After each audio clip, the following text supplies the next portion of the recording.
We often associate white horses with beauty, don't we? Their soft coats, their bright presence, and that quiet, undeniable strength. But what if their true beauty isn't just in how they look, but in how they feel the world around them with such incredible care?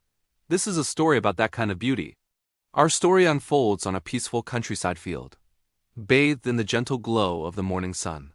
Here lived a white horse named Luna. Her coat, as white as fresh snow, seemed to capture the sunlight itself as she grazed slowly across the green expanse. Luna was deeply connected to her world. She was aware of every rustle of leaves, every distant birdsong, every subtle shift in the wind. Her life was a rhythm of quiet observation and peaceful existence. Then one day, the familiar rhythm of the field was interrupted by a new gentle presence. A baby arrived. His name was Theo. His parents would bring him to the field in his stroller, placing it near the old wooden fence that bordered Luna's pasture. They'd sit nearby, enjoying the fresh air, while Theo took in his new surroundings. Luna noticed him immediately. The very first time he appeared, she stopped grazing mid-bite. She lifted her head, her dark, intelligent eyes fixing on the small bundle in the stroller. Her ears swiveled forward, capturing the new soft sounds. She didn't approach, she didn't run. She simply stood, watched, and waited. It was a moment of pure, silent acknowledgement. From that day on, Theo became a regular visitor. And day after day, Luna began to learn the unique rhythm of his presence. She learned to distinguish the soft movements in his stroller, the gentle coos and happy gurgles that drifted on the breeze. She grew accustomed to the periods of stillness when he slept. The field now had a new heartbeat, and Luna was listening intently. Whenever a joyful laugh escaped from Theo, Luna's ears would flick forward, a subtle but clear sign of her attention.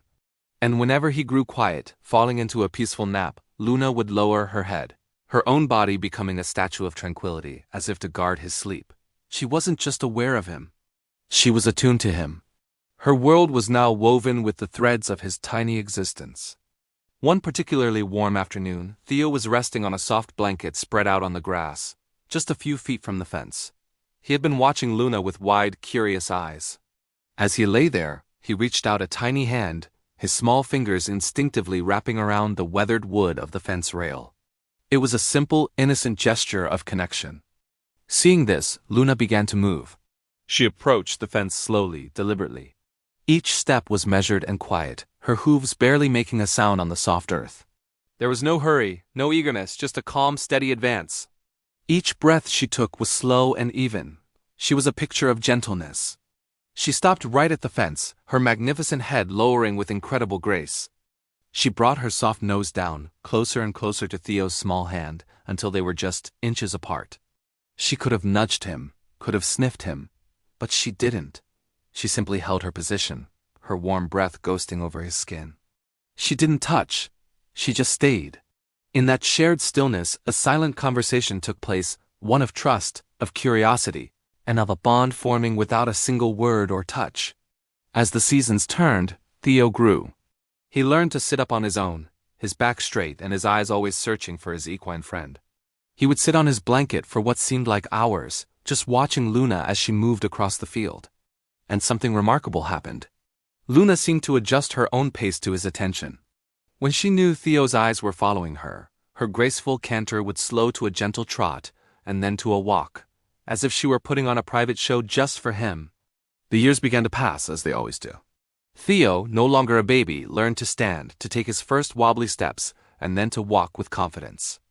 Luna, in turn, grew older. The fiery spirit of her youth had softened into a serene and knowing wisdom.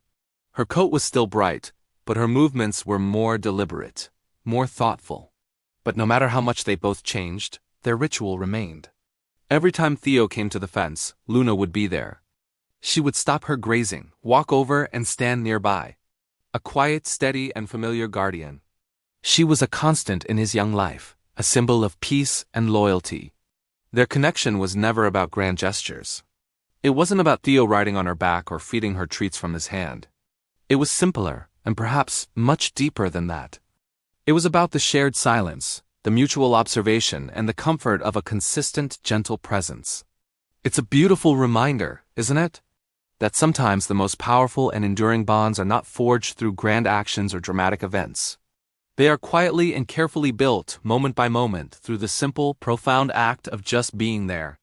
They are formed through presence. Thank you so much for watching and sharing this story with us. If it touched your heart, please consider liking this video and subscribing for more stories that explore the quiet connections all around us. We'll see you next time.